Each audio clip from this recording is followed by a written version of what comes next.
often do you practice standing on one foot? Stand tall and pull in your navel. For advanced effort, add a little bounce.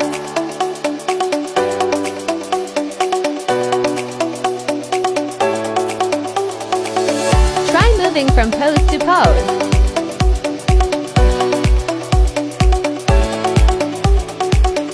Do both sides of the body.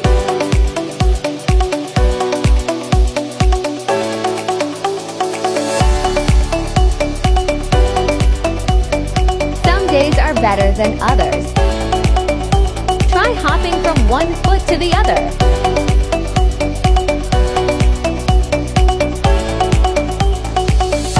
Try holding a pose and turning on your mat to face the side of the room.